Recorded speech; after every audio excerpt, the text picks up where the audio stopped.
What's up, guys? So what's on my mind today? The white moderate.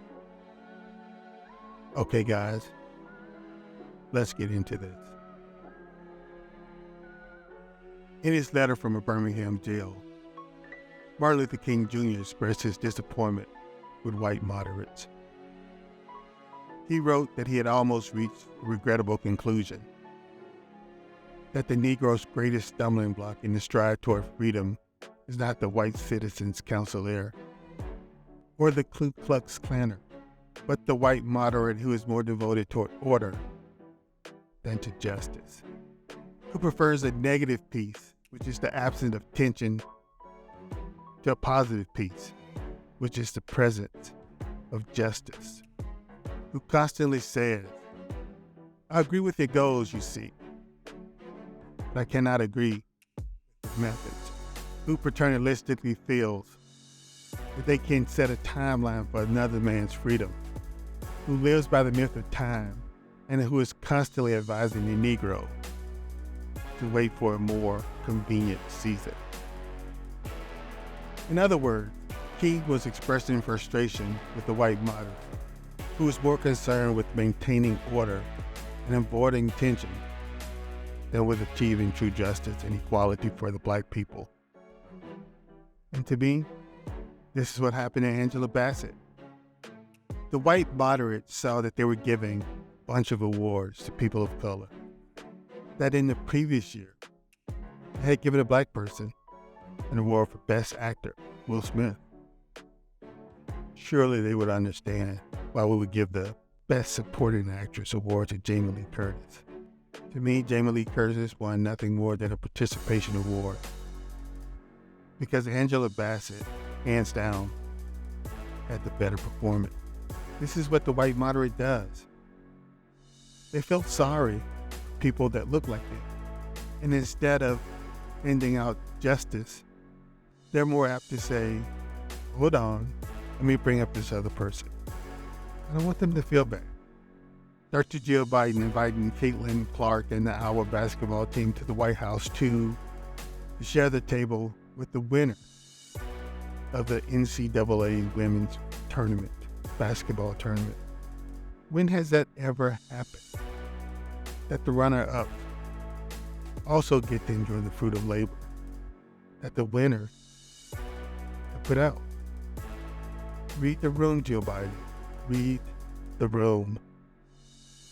I think that one of the things that is amazing to me is that Martin Luther King had his fingers on the pulse of America today. Some 60 years later, the more things change, the more they actually stay the same. He's dead and gone, but he knew that the problem with America and the freedom of black people is going to be with the white moderates, the allies, who instead of standing their ground is more apt to fold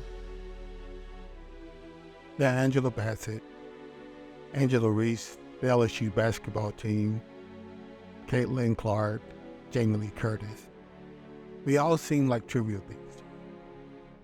But sports and entertainment are the things that have made black people what they are today. If it wasn't for black people achieving things in sports and entertainment, then black people would have had probably a hard time achieving equality on any level. Jesse Owens in 1936, kicking Hitler's ass, only to come back home and have to go in through the back door in a country that was more than happy to celebrate his victories, but not happy to put him in the forefront, that wasn't ready to love him. You can come in, but you have to come in through the back door. Or in entertainment, when Harry Belafonte was asked by SNCC leaders in the 1960s to raise money, Harry Belafonte was able to raise $70,000 in 2 days. But he had to get the money to these leaders that were in Mississippi some way. So Harry Belafonte enlisted his friend, Sidney Poitier. They flew into Greenwood, Mississippi, trying to keep this on the down low. They knew that flying into Mississippi and trying to get this money to SNCC leaders was going to be a harrowing experience. And boy, did it turn out to be. They were chased and fired upon by Klansmen from Mississippi. But you see, this just solidifies how both sports and entertainment has always been at the forefront. Muhammad Ali, Bill Russell, Lena Horne were all important leaders for this quest of equal rights in this country. Jefferson Franklin Long warned the U.S. Congress about former Confederates, letting them back into Congress without them pledging loyalty to the United States. And what came of that? He was the last black person elected from Georgia for over 100 years. Andrew Young being the second. So this is nothing new to black people. When the right says anti-woke whatever, or they're too woke whatever, what the right is really saying, they're too black. Anti-woke means anti-black. The strides that have been made by marginalized citizens have been made because of black people. When black people win, everyone wins. But time and time again, black people have seen their wins turn into failures because of the moderate white person. Kristen Sinema, Joe Manchin. Black people gave the Senate to the Democrats. They could have had just about everything they wanted. Black people also gave the House of Representatives to the Democrats and the presidency to the Democrats. They lined it all up for them, and all they had to do was knock them down. But time and time again, they were foiled by the white moderate.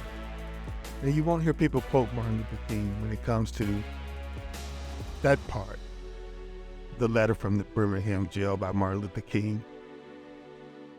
You won't hear them say that the problem, or that he feared that the problem would be the white moderates.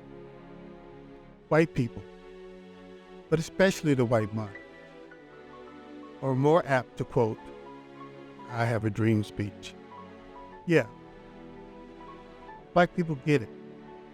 This is the dream, but only if white moderates can do their part. But when the white moderates or the white allies fail to do their part, all that Martin Luther King had was a dream. There's a reason why we're still quoting. It's not reality. It's not real. Have we made strides? Sure. But we don't want to make strides. We want to be on equal footing. We want equality. And the only way that we can have equality is that the white moderate, the white allies, so-called, understand. We're not begging, but we need you.